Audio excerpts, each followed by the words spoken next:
지금부터는 투자해놓은 시간으로 이어가 보겠습니다. 오늘 장에서 나왔던 핫한 이슈들, 종목별로 어떤 투자 전략이 필요한지 대응 전략 오늘도 두 분 통해서 한번 세워보도록 할게요. 윤혜림 대표와 이재규 본부장과 함께하도록 하겠고요. 또 저희가 중간중간 이슈 다뤄보면서 또 그 중간에 우리가 남은 오후장에 공략해볼 수 있을 만한 매수해놓은 종목까지 살펴보도록 하겠습니다. 먼저 2차 전지에 대한 투자 전략부터 한번 세워보도록 할게요. 간밤 테슬라가 21% 넘는 급등세를 보였음에도 불구하고 쌀쌀한 모습을 보이고 있습니다. 윤혜림 대표님, 어제도 테슬라발 호재 국내 2차 전지주들이 강하지 않을까 싶었는데 약했고요. 오늘도 국내 2차 전지주들은 좀 부진한 흐름을 보이고 있습니다. 별 반응이 없는데 이렇게 테슬라의 움직임과 디커플링 되는 이유는 무엇일까요? 일단은 우리가 이제 착각을 하면 안 되는 게 작년에는 이제 테슬라와 2차 전지가 이제 연동성이 있다. 지금 뭐 엔비디아 반도체처럼 말씀을 드릴 수 있었지만 이제 지금은 좀 그게 아니다를 우리가 알아야 될 것 같습니다.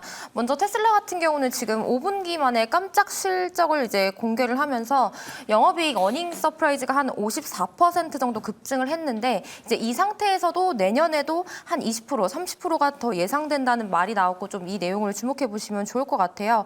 그래서 이제 테슬라의 전기차 매출 총이익률이 뭐 추정치보다 높았다는 점, 그리고 이 부분을 주목했을 때 이제 전기차 시장이 조금 최악의 고비를 넘기지 않았냐라고 하면서 우리가 이제 2차 전지에 대한 좀 기대감이 있기는 하지만 지금은 이제 좀 주가 연동성이 줄어든 지 좀 오래된 일이다라고 말씀드리고 싶습니다. 일단은 이제 미국 대선이 정말 얼마 남지 않았죠. 특히나 이제 트럼프의 당선 확률이 높아지면서 이제 국내 배터리 업계의 이 인플레이션 감축법, 이 IRA 보조금 관련 불확실성이 높아진 상황이기 때문에 지금 좀 올라갈 수 있는 여력을 제한하고 있다라고 말씀드릴 수 있을 것 같아요. 뭐 LG 에너지 솔루션이나 SK온 같은 경우 이제 미국에 대규모 투자를 하다 보니까 이제 국내 배터리 업체가 상대적으로 이 IRA 보조금에 따른 좀 변동폭이 크다라고 말씀을 드릴 수 있을 것 같고, 또 양극재 업체 같은 경우에는 또 판매가를 이 광물 가격과 연동을 하게 되는데 뭐 소재 가격이 급락을 했기 때문에 조금 최근 실적에 대한 부담감도 있을 것 같습니다. 그래서 2차 전지는 항상 말씀을 드리고 싶은 게 단기적인 관점이 아니라 조금 중장기적인 관점으로 좀 길게 호흡을 끌고 가셔야 된다라고 말씀드리고 싶습니다. 네, 아무래도 또 미국 대선이라는 이 불확실성이 남아있기 때문에 국내 2차 전지주들 내에서도 특히나 셀 대장주들이 시원하게 가지 못하는 것 같습니다. 네, 그리고 우리 개인 투자자분들이 정말 똑똑하신 게 테슬라의 실적을 하나하나 다 따져봤을 때 실적이 좀 두드러지게 잘 나왔던 그런 섹터 안에 관련 종목들이 국내 증시에서는 커플링되는 모습을 보이고 있습니다. ESS 마진이 30%를 돌파했다는 점이 눈에 띄었고요. 또 FSD 관련 매출도 크게 증가했다고 합니다. 이재규 본부장님, 네. 2차 전지를 일단 떼놓고 테슬라만 본다면 ESS 관련 종목도 지금도 아모그린텍이 지금 20% 넘게 또 급등세를 보이고 있고요. 자율주행 관련 종목들은 다 좀 윗꼬리를 달았어요. 어떤 쪽을 더 봐야 될까요? 네, 이게 제가 생각을 했을 때는 ESS와 자율주행 모두 다 체크를 하실 필요는 있다라고 보고 있습니다. 둘 다 어쨌든 테슬라가 계속해서 육성을 하는 부분들이기 때문에 뭐 내년에도 좋아진다라는 이야기들이 있죠. 뭐 2025년도 2분기가 되면 FSD, 그러니까 자율주행 이 컴퓨터가 운전하는 실력이 사람보다 뛰어나진다라고 이야기가 나오고 있습니다. 그래서 우리가 뭐 자율주행도 보시는 게 맞고요. ESS 같은 경우도 계속해서 성장을 하고 있는 부분이죠. 또 ESS 같은 경우는 신재생에너지와 붙어서 상승 여력이 계속해서 성장 여력이 계속해서 부여될 가능성이 높다라는 말씀을 드리고 싶습니다. 그래서 저는 둘 다 보셔야 된다라고 보고 있는데 일단 단기적인 테마성을 좀 가지고 있는 것은 그래도 자율주행 쪽이 아닐까라고 생각이 되고요. 이제 구조적인 성장 정도로 본다라고 한다면 저는 뭐 ESS도 보시는 게 맞지 않을까. 그래서 굉장히 애매하게 답변을 드렸는데 지금 아모그린텍 같은 경우는 원래 ESS 쪽으로 많이 엮이진 않았었던 기업이거든요. 그렇기 때문에 오늘은 좀 새롭게 변동성을 보여주는 기업이 아모그린텍이라는 기업이 있었다라는 말씀을 드리고, 원래는 뭐 한중 NCS라든지 SK 이터닉스 같은 기업들, 그리고 오늘 윗꼬리가 좀 달리고 있지만 서진 시스템 같은 기업들을 우리가 ESS 관련주로 많이 이야기를 했었죠. 근데 이런 기업들은 저는 지금부터도 계속해서 체크가 필요하다라는 말씀을 말씀을 드리고 싶고요. 이 자율주행 쪽 같은 경우도 지금 현대오토에버가 장 초반엔 조금 올라오는 모습을 보이다가 지금도 이제 2%대 반등이 나오고 있는데 아직까지는 그 강도 자체는 좀 약합니다. 다만 최근 이제 우리나라 시장이 많이 밀렸기 때문에 자율주행과 관련되어 있는 뭐 현대오토에버라든지 슈어소프트테크라든지 라이콤 그리고 모트렉스 같은 기업들 같은 경우는 좀 긴 호흡으로 모아가신다라면 전 좋은 결과가 나올 수 있지 않을까 이렇게 의견 드리면서 ESS와 자율주행 둘 다 좋다라는 의견 드리겠습니다. 네, 결국에는 지금 테슬라가 FSD나 지금 ESS나 다 밀고 있는 산업이기 때문에 둘 다 계속해서 눈여겨봐야 된다라는 의견 들어봤습니다. 그리고 오늘 오랜만에 또 전고체 배터리 관련 소식도 전해졌습니다.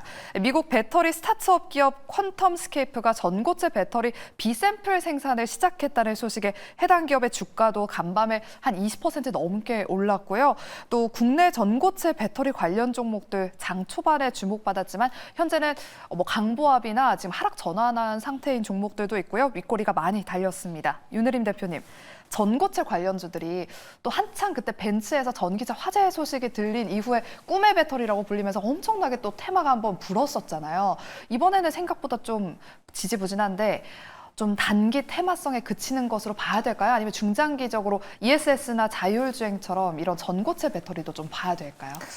물론 꿈의 배터리이기 때문에 중장기적으로는 당연히 전망이 좋긴 하겠지만 아무래도 이제 우리나라에서는 이 전고체 배터리 관련주들이 뭔가 크게 이슈가 있을 때 테마적으로 부각됐던 성격이 커서 뭐 오늘도 봤을 때 대표적인 지금 관련주들 뭐 이수 스페셜티 케미컬 그리고 레이크 머티리얼즈가 사실 좀 힘을 못 내고 있습니다. 거래량도 예전에 비해서 많이 줄어들었죠. 그래서 이제 단기 테마로 보기에도 지금은 그렇게 시장의 관심을 못 받고 있다라고 말씀을 드릴 수 있을 것 같고 사실 지금 국내 뭐 배터리 셀사들을 비롯해서 뭐 업계 주요 기업들이 꾸준히 전고체 배터리 연구 개발을 진행을 하고 있습니다. 하지만 아직은 이제 상용화된 제품이 없는 상태이고 또 기술 특성상 이 제품 개발 이후에 이제 양산 난이도가 매우 높고 또 비용도 크기 때문에 뭐 아직까지는 상용화 가능성이 낮아서 우리가 단기적인 테마로도 부각이 되기엔 조금 힘이 약히고 뭐 중장기로 봤을 때는 좋은 전망이지만 아직은 좀 그렇게 접근하지 않아도 될 듯하다라고 말씀드리고 싶습니다. 네, 미국 퀀텀스케이프 이 전고체 배터리 관련 이슈만 봐도 지금 A, B, C 이렇게 생산 단계가 3가지가 있는데 이제 B 샘플 생산을 시작했다라고 하니까 아직 C 단계까지 남아 있습니다. 그래서 뭐 단기적인 테마로만 바라보자라고 말씀을 해주셨습니다. 그럼 이어서 또 많은 분이 궁금해하실 만한 반도체, 일단 대장주 SK하이닉스와 삼성전자에 대한 이야기를 나눠보도록 하겠습니다. 오늘도 SK하이닉스는 외국인의 수급 들어오면서 빨간불 켜며 20만 원 선을 회복했고요. 삼성전자는 지금 33거래일째 외국인이 매도세를 보이면서 하락 극세를 보이고 있습니다. 어디까지 갈지 이 두 가지에 대한 자세한 이야기 나눠보도록 할게요.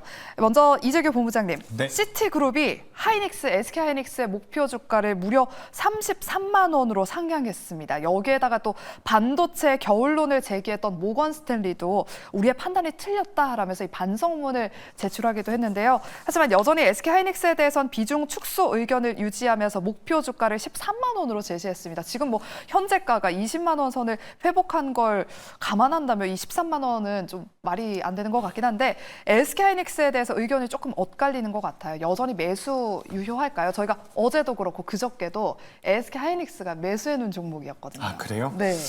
일단 저는 SK하이닉스가 지금 가지고 있는 가치 대비해서는 저평가를 받고 있다라는 말씀을 드리고 싶습니다. 그래서 지금 우리가 이 SK하이닉스의 시가총액을 보시면 아시겠지만 140조 정도가 되거든요.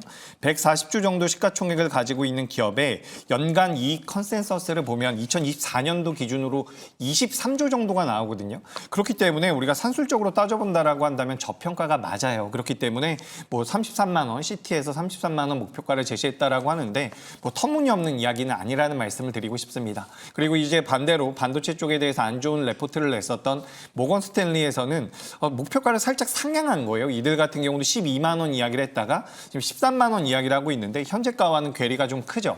그래서 어떤 부분에서 좀 차이가 있을까라고 생각을 해보면 제가 봤을 때는 내용은 거의 엇비슷합니다. 뭐 HBM 수요는 좋은데 뭐 HBM 수요 좋고 그리고 이 디램이라든지 레거시 쪽에 대한 흐름들 이런 부분을 찾고 있는데 이 목표가를 30만 원 이상 보고 있는 투자은행들과 이 레포트를 만들고 있는 분들과 그리고 이제 13만 원대를 이야기하고 있는 분들이 시각 차이가 어느 정도는 좀 있는 것 같아요. 근데 개인적으로 봤을 때는 지금 우리가 이 HBM이라든지 D램이라든지 레거시 쪽, 낸드 쪽을 볼 때 가장 중요한 것은 전방 산업에서 이 캐펙스가 계속해서 유지되느냐 부분일 것 같습니다. 그러니까 올해 들어서도 계속해서 수요가 늘어날 것이다, 투자를 계속해서 할 것이다라는 내용들이 나오면서 뭐 반도체가 겨울이 오지 않을 것이다라고 이야기가 되고 있는데 그 투자의 정도가 제한적으로 꺾인다라고 한다면 그때는 주가 흐름도 조금은 보수적으로 볼 필요가 있지 않을까, 저는 그렇게 생각을 하고 있기 때문에 설비 투자가 예전만큼 가파르게 늘어나느냐 여부를 좀 따져볼 필요가 있다라는 말씀을 드리고, 다만 제가 이렇게 말씀드린 부분들을 전부 다 통틀어서 보더라도 가장 중요한 것은 저는 수급이라고 보고 있거든요. 아까 전에 이제 앵커님께서 말씀하셨던 것처럼 외국인들의 순매수가 이어진다라고 한다면 일단 추가 상승에 좀 무게를 둘 필요가 있다. 그래서 여기서는 우리가 엔비디아의 주가 추이를 좀 살펴볼 필요가 있다라는 말씀을 드리고요. SK하이닉스 기준으로 봤을 때는 18만 원대를 이탈하지 않는다라고 한다면 저는 그래도 우상향이 좀 유효하지 않을까, 이렇게 의견 드리겠습니다. 네, SK하이닉스는 엔비디아의 주가 흐름 추이를 좀 살펴보면서 18만 원 선이 무너지지 않는다면 추가 상승 한번 기대해 볼 만하다라고 말씀을 해주셨습니다.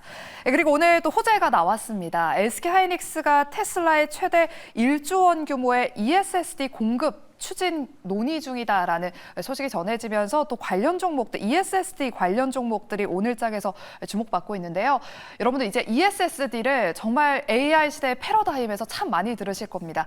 그전에는 서버용 저장 장치로 하드디스크, 여러분 많이 들으셨죠? 하드디스크 드라이브가 대세였다면 이제는 대규모의 데이터를 빨리 처리해야 하는 이 AI 시대를 맞이했기 때문에 대용량 저장 장치 ESSD가 필수 부품이 됩니다. 그래서 오늘 관련해서 파두가 SK하이닉스의 ESSD 컨트롤러를 공급한다라는 이력이 부각받으면서 파두 또 급등세 보였고요. 또 에이직랜드는 파두와 함께 ESSD 모듈을 공동 개발한다라는 이력이 부각받으면서 20% 넘게 급등하기도 했습니다. 관련 종목들이 나와 있는데요. 윤혜림 대표님, 지금부터 이 종목들 담아봐도 될지, 그리고 만약에 좀 담아본다면 어떤 종목을 좀 보면 좋을까요? 일단 뭐 지금 테슬라도 좋은 얘기들이 나오고 있고 SK하이닉스도 좋은 얘기가 나오고 있어서 관련주는 뭐 지켜보면서 매수해도 좀 좋을 것 같다라고 보여지고 있습니다.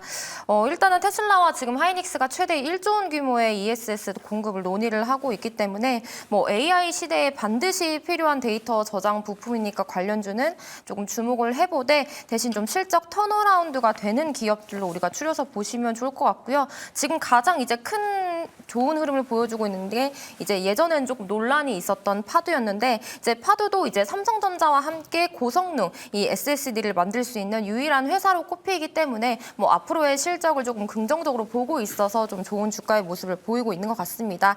그래서 뭐 방금 화면에서도 나왔는데 뭐 테크인 같은 경우는 이제 메모리 모듈용 메인보드 기판을 납품을 하고 있고 또 네오셈도 ESSD 매출 급증을 하고 있습니다. 그리고 최근에 ISC 같은 경우도 흐름이 굉장히 좋은데 뭐 ESS 등 비메모리 테스트 소켓을 납품을 하고 있기 때문에 뭐 이런 기업들 위주로 다시 한번 기회를 노려보시는 것도 도움이 되겠습니다.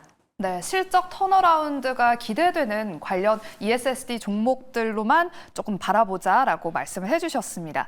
이렇게 반도체 쪽으로 정말 좋은 뉴스들이 계속 나오고 있는데 삼성전자는 나홀로 지금 겨울을 맞고 있습니다. 위기의 삼성론이 계속해서 제기되고 있는데요.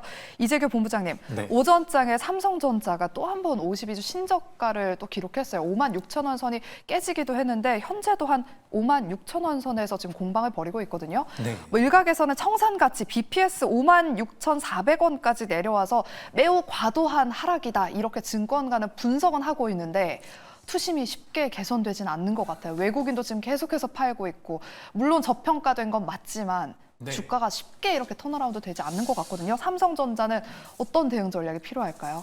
일단 삼성전자가 6만 원을 깨고 내려갔을 때 시장에서 굉장히 관심이 많았죠. 물론 지금도 많지만 제가 좀 따져보니까 6만 원을 처음 이탈했던 게 10월 2일입니다. 거의 한 달 정도가 됐죠. 그래서 이제 6만 원 이탈하고 나서 여러 가지 일들이 있었는데 현재 주가가 5만 6천 원입니다. 그러니까 6만 원 대비해서 6% 정도 하락이 나온 거거든요. 근데 우리가 언론에서 이제 뉴스가 나온 내용들을 보면 삼성전자가 정말 많이 많이 밀린 것 같지만 6만 원을 기준으로 해서는 주가가 굉장히 더디게 빠지고 있는 부분들에서 확실히 이 기업이 지금 저평가가 되고 있구나라는 부분을 우리가 어떻게 보면 알아볼 수 있다는 부분이죠. 지금 앵커님께서 말씀하셨던 것처럼 BPS가 56,000원이라는 것은 우리가 이제 PBR 이야기 많이 하죠. PBR 1배가 56,000원까지 주가가 내려왔을 때 BPS가 56,000원이면 PBR이 1배라고 이야기가 되고 있거든요. 그러니까 지금 청산 가치보다 내려올 수도 있는 주가 흐름이라고 보시면 좋을 것 같습니다. 다만 우리가 과거에는 PBR 1배 이하로 삼성전자가 내려왔을 때는 대부분 다 반등을 줬어요. 하지만 지금 우리가 조금 경계해야 될 부분 같은 경우는 HBM 쪽에서도 좀 처지고 있는 부분이고요. 오늘 뭐 ESSD라든지 DRAM 쪽에 대한 그러니까 레거시 쪽에 대한 부분들 같은 경우도 살짝 처지고 있는 부분들 리스크가 좀 있다라는 거죠. 수요가 많이 회복되지 않고 있으니까 그래서 그런 부분들이 기업의 지금 저점인 것은 맞고 밸류에이션상 많이 밀려 있는 것은 맞는데 언제 반등이 나올까에 대한 의문부호는 좀 붙는다라는 부분입니다. 하지만 삼성전자를 단타로 접근하시는 게 아니라 중장기적으로 접근하신다라고 한다면 저는 뭐 6만 원 이탈했을 때부터도 매수 관점이고 저는 지금도 매수 관점입니다. 오히려 최근에는 매수하기가 어렵다라는 이야기들이 많이 나오고 있는데 저는 분할 매수 관점으로 접근하신다라고 한다면 삼성전자는 그래도 제 자리를 좀 찾아갈 수 있다라는 말씀 드리고요. 제가 이건 업계 관계자한테 들은 건데 지금 삼성전자가 인사 개편을 진행을 하고 있는 걸로 알고 있어요. 이 부분들이 어느 정도 일단락이 된다라고 한다면 기업이 개선 가능성이 좀 분명히 있다라고 보니까 보유하신 분들은 지금 사실 매도해서 실이익은 없다라고 저는 보고 있거든요. 그래서 보유의 관점을 말씀드리고 만약에 없다라고 한다면 모아가는 것도 괜찮지 않을까 이렇게 의견 드리겠습니다. 네, 요즘 블라인드 앱에서도 삼성전자 굉장히 핫하더라고요. 그래서 일단은 삼성전자 중장기적인 관점에서 모아가는 전략은 충분히 유효하다. 6만 원 선 아래는 매력적인 구간인 건 확실하다라고 말씀해 주셨습니다. 그럼 우리 윤혜림 대표님한테도 여쭤볼게요. 그러면 가격적인 메리트가 있는 삼성전자와 지금 우리 이재규 본부장님은 이제 SK하이닉스 추가 상승도 기대해 볼 만하다라고 하셨어요. SK하이닉스 내가 만약에 투자를 한다면 어느 쪽에 한 표를 던지실까요? 저는 둘 다 표를 던지기가 조금 너무 어려울 것 어렵죠. 같아요. 하이닉스 같은 경우는 이제 샀으면 좀 진작 샀어야 됐다라고 말씀을 드리고 싶습니다. 왜냐하면 이제 저는 그 증권사의 목표 주가를 볼 때 보통 목표 주가에서 한 마이너스 10%에서 15% 정도면 우리가 이제 이 정도면 조금 올랐다라고 판단이 되고 있는데 지금 보니까 한 24만 원에서 26만 원 국내 증권사 기준이라서 뭐 20만 원 선에서 하이닉스를 조금 매수하는 건 아니다라고 생각을 하고 있고 이제 삼성전자 분명히 싼 가격은 맞지만 요즘 들어 하는 얘기가 삼성전자는 오늘이 제일 비싸다 이런 얘기를 또 많이 하더라고요. 그래서 사실 하방이 아직 많이 열려 있고 풀어야 할 숙제들도 많고 특히 이제 삼성전자는 코스피이기 때문에 우리가 지금 뭐 외국인 매도도 계속 이어지고 있고 뭐 거래 대금이 많이 없어진 게 사실 이제 금투세 이슈가 아직 해결이 안 되다 보니까 결국 삼성전자가 이제 주가에 상승하기 위해서는 조금 해결되어야 할 것들이 해결이 되고 이 외국인 매도세가 멈춰야지 우리가 그때 들어가도 늦지 않다라고 생각하기 때문에 저는 조금 반도체를 보수적인 관점으로 보고 싶습니다. 네, 우리 윤혜림 대표님은 또 반도체 섹터에 대해서 다소 보수적인 입장을 주셨습니다. 그럼 이어서 실적 발표 시즌입니다. 실적이 속속 공개되고 있는 기업들 어떤 대응 전략이 필요한지 이야기 나눠보도록 할게요. 먼저 변압기 쪽 HD 현대일렉트릭의 실적에 대한 이야기부터 나눠보겠습니다. 오늘 오전 10시쯤에 변압기의 대장주로 알려져 있는 HD 현대일렉트릭의 실적이 발표됐습니다. 영업이익과 순이익 모두 컨센서스와 부합하는 실적을 발표했는데요. 윤혜림 대표님, 실적 발표 전에는 기대감에 한 7%대까지 상승을 했다가 실적 발표가 나자마자 또 K세론이 펼쳐졌습니다. 지금은 한 1%대 상승세로 정말 윗꼬리 아랫꼬리 다 정말 변동성 높은 모습을 보여주고 있거든요. 저희가 투자해놓은 시간에서도 전력 설비 내에서는 변압기가 가장 좀 매력적인 것 같다라는 의견을 가장 또 많이 들었었는데 변압기 투자 의견 어떻게 세워봐야 될까요?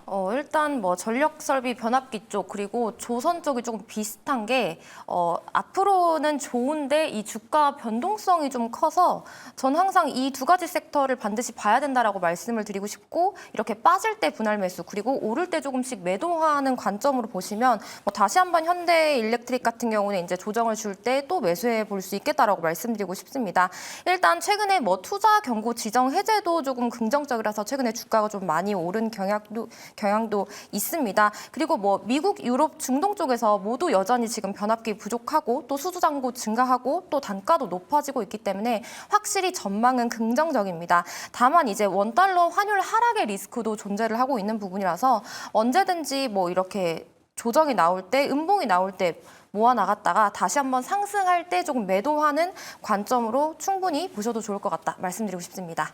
네, 그리고 어제 장 마감 이후 KB금융이 역대급 실적과 함께 주주 환원 정책 확대를 발표했습니다.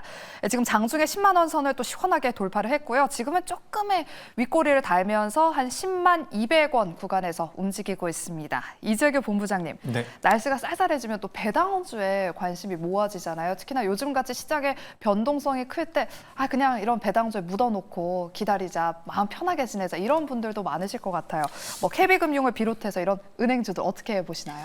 네, 뭐 저의 경험을 말씀드려보자면 어떤 종목을 사던 마음은 편안하지 않습니다. 그래서 우리가 배당에 대한 기대감으로 인해서 금융주들 보시는 건 좋은데 편하기만은 하지 않을 것이다라는 말씀 좀 드리고 싶고요.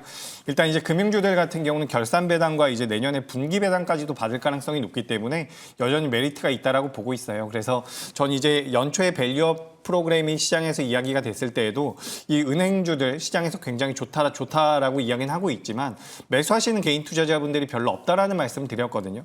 지금도 유효한 것 같습니다. PBR 기준으로 0.6배 수준이기 때문에 여기서 계속해서 우상향을 좀 이어갈 가능성이 높고요.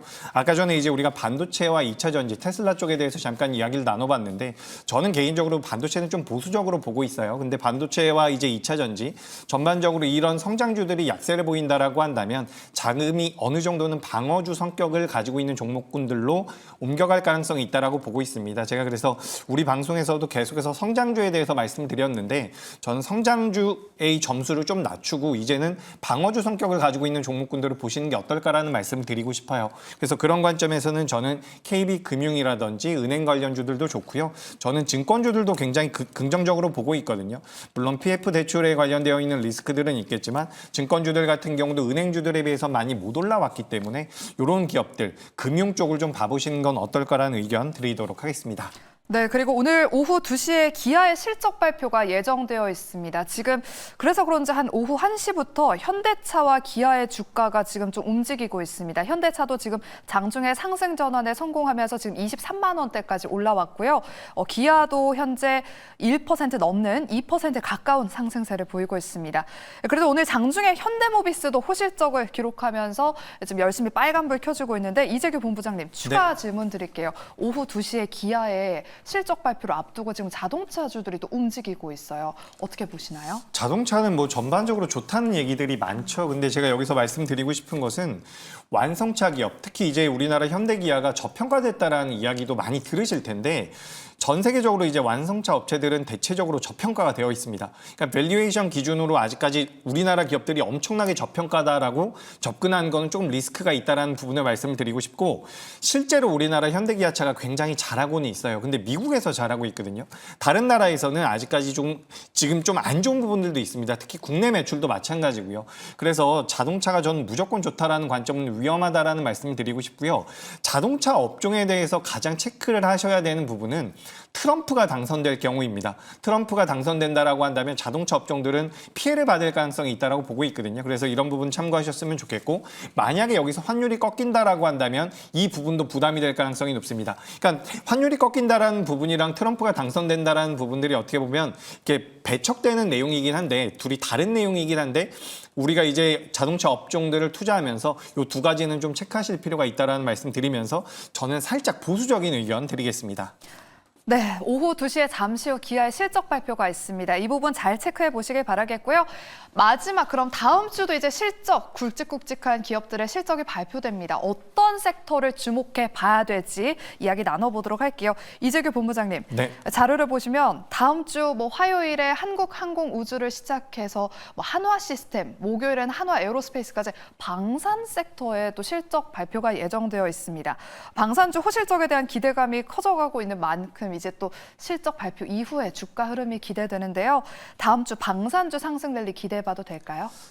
네, 저는 개인적으로 방산주 긍정적으로 보고 있는데 뭐 최근에 SK하이닉스 실적 잘 나왔는데도 많이 못 올랐고요. 뭐 현대차 같은 경우는 실적이 살짝 부족했다고 급락이 나왔었죠. 그래서 우리가 실적에 따라서 기대감은 있지만 실적이 잘 나온다고 해서 무조건 올라간다라기보다는 뭐 컨퍼런스 콜이라든지 향후 전망에 대한 부분들도 체크할 필요가 있다라는 말씀을 드리고 싶습니다. 다만 전반적으로 지금 지정학적 리스크가 부각이 되고 있고 뭐 트럼프가 되든 해리스가 되든 전 세계적으로 이제 군비 증강이 이어질 가능성이 높기 때문에 저는 개인적으로 방산주 섹터는 굉장히 긍정적으로 보고 있어요. 그래서 저는 방산주 쪽은 긍정적인 말씀 드리겠습니다. 그럼 매수해놓은 종목은요? 네, 매수해놓은 종목은 제가 오늘 코치 테크놀로지라는 기업을 준비를 했거든요. 그래서 뭐 싱글보드 컴퓨터, 이제 무기에 들어가는 소프트웨어를 만드는 기업이다라고 보시면 좋을 것 같은데 뭐 대형 방산주들의 납품을 하고 있습니다. 그래서 낙수 효과를 누릴 수 있는 기업으로서 말씀드리고요. 목표가는 26,000원, 손절가는 2만 원으로 의견 드리겠습니다. 네, 그럼 우리 윤혜림 대표님은 어떤 섹터를 좀 눈여겨보고 계실까요? 저는 미용기기를 좀 다시 보고 싶습니다. 지금 화장품은 좀 주가 변동성이 맞아요. 있어서 좀 추세가 안 좋아지고 있는데 그럼에도 불구하고 미용 의료기기 쪽은 굉장히 견고한 편입니다. 뭐 그래서 여전한 K 에스테틱 전성기이기 때문에 실적이 잘 나올 것으로 보여지고 있어서 지금 이제 그 중에서도 가장 흐름이 좋은 게 파마리서치입니다. 아무래도 뭐 리쥬란 공급 확대로 인한 역대 최고 실적 경신 그리고 리쥬란 의료기기뿐만 아니라 이 스킨부스터 화장품 품목 성장을 기대하고 있기 때문에 사실 요즘 시장과 비교했을 때 지금 굉장히 견고한 흐름을 갖추고 있어서 지금 거의 신고가 영역이지만 더 갈 수 있다라고 보여지고 있는데 지금은 조금 매수하기가 부담스러워서 뭐 22만 원 선, 21만 원 선 이렇게 조금씩 빠져줄 때 매수한다면 충분히 신고가 이후에 더 좀 높은 주가 상승을 볼 거라고 기대를 하고 있습니다. 그래서 파마리서치는 목표가 26만 원, 손절가 18만 원 제시해드리겠습니다. 네, 오늘 윤혜린 대표는 파마리서치 그리고 우리 이재규 본부장님은 코츠 테크놀로지를 매수해놓은 종목으로 설명해 주셨고요. 여러분들 이 화면 캡처해서 한번 잘 확인해 보시기 바랍니다. 다음 주 주요 증시 일정이고요. 국내에서 실적 발표되는 기업들 그리고 금요일이 또 중요합니다. 10월에 수출입 데이터가 발표되고 미국에선 고용 보고서가 발표가 되니까요. 이 부분 잘 체크해 보시기 바라겠습니다. 네, 저희가 준비한 순서는 여기까지고요. 저희는 다음 주 월요일 이 시간에 다시 찾아오도록 할게요. 함께해 주신 여러분 고맙습니다.